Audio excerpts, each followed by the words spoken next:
And because it was asked in chat before we get into this game all proper, like, we actually are in the best of 3 stage. Every game from now until the end will be a best of 3, except for the finals, which of course will be a best of 5. Now, one last thing before we do proper introductions. Shout out to Von Klaust for having an awesome name and requesting one in chat. But welcome everybody, one and all. This is the quarterfinals for the ZOTAC North American Cup. And in the lower right corner of the map here, spawning red and MTOS. It's not a barcode, it is MilesPrower. And his blue Terran opponent on the opposite side of the map. You asked for him, and here he is. It is CMStormPolt.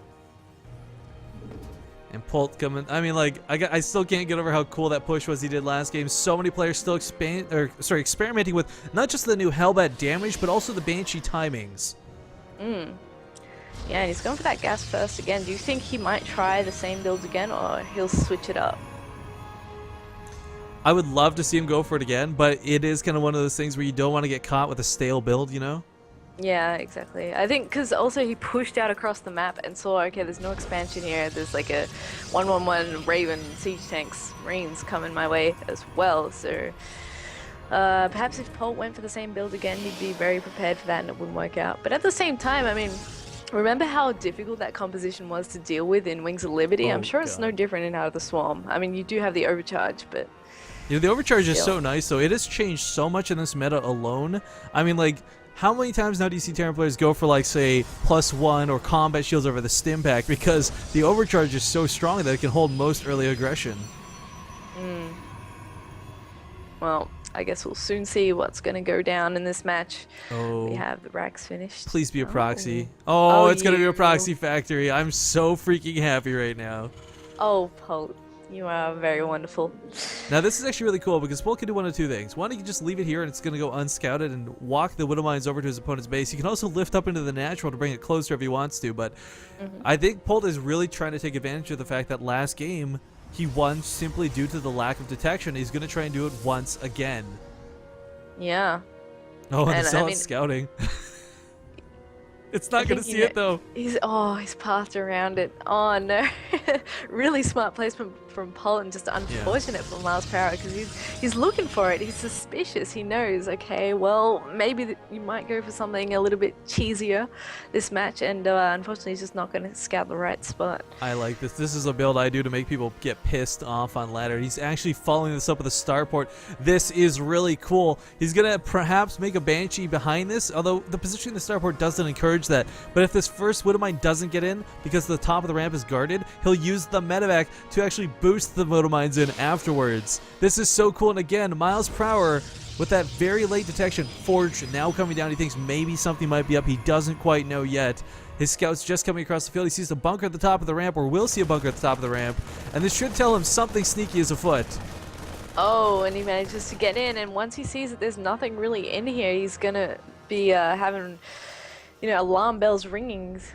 And here we go. There's the switch over to the Banshees, and the Widow Mine does burrow.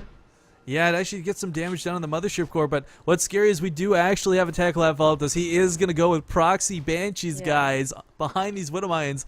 And this, you know what, this wouldn't work against any other race. It's because of how hard it is to get detection that he's really trying to abuse this. Now we see a cannon coming down in the mineral line, but that alone will not be enough. And Polt burrows this Widow Mine. That mothership core is dead. No overcharge. How is he going to stop this?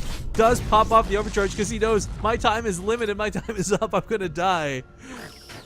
Wow, really nice timing out there by MilesPrower, sending out the one probe just in time to take that hit. SCV almost going down. Gets out alive, yeah. I actually just love this play by Polt. It's so smart, going for the same build again. He's like, how can I actually make it work though, now that he's seen my hand? Why is he not burrowing? Polt was burrowing, then stopped. Oh, he loses the Widow Mine. Could have gotten a ton of kills there, but now there's cannons up. Polt's kind of limited on what he can do. I like that he pulled back and did not actually invest in Cloak, just going for that Banshee, because when you see 3 cannons up at this point and cause this much damage, you don't need to invest in that much more. Look at this. This mothership core cannot attack the air. Stalkers are nowhere nearby. He just has to dodge the cannon. Yeah, and I mean, it is indeed static defense. There are still holes where the Banshee can actually move in and take out some probes, because the cannons can't cover everything. But now that there's some stalkers, he should be able to ward it off. Well, I mean, you can still get in here as we see you're poking away these probes, and this is really annoying for MilesPrower because there's just, until he's got energy for an overcharge, nothing he can really do. Stalker's now whittling around, but now the Banshee will go to the main. I mean, he's being so annoying. He is being so annoying. We'll see how many kills he can get with us, though. 5 workers, the mothership core already with the Widow Mines. A not bad investment here out of Polt. But I gotta say again, I really like that he chose not to invest in the cloak behind this. I think that would have been really not worthwhile.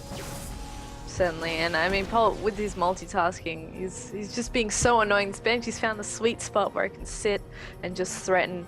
And in the meantime, I mean, Polt's just made a second command center. He's got his barracks production coming up in the background. Stim on the way as well. He's just set up beautifully.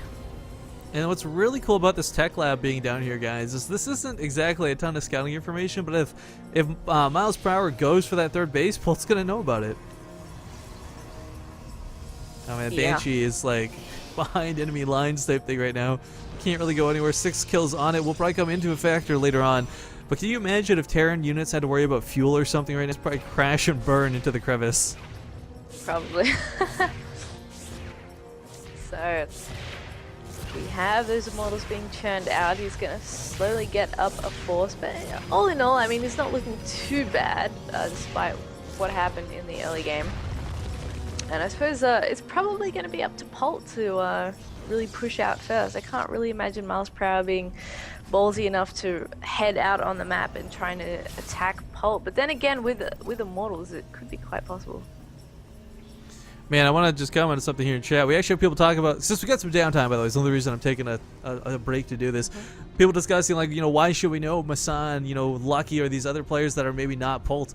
Well, guys, this is why you need to start getting involved with these weekly cups. These are players who constantly compete, not just in ZOTAC, but in Go for StarCraft, the Endure Cup, lots of these various StarCraft tournaments. And while they might not have an MLG tournament win under their belts, they are some of the players that I can say I got, like, from all the players I've cast, the ones listed in chat there in question, oh no, Polt, don't leg out now, man.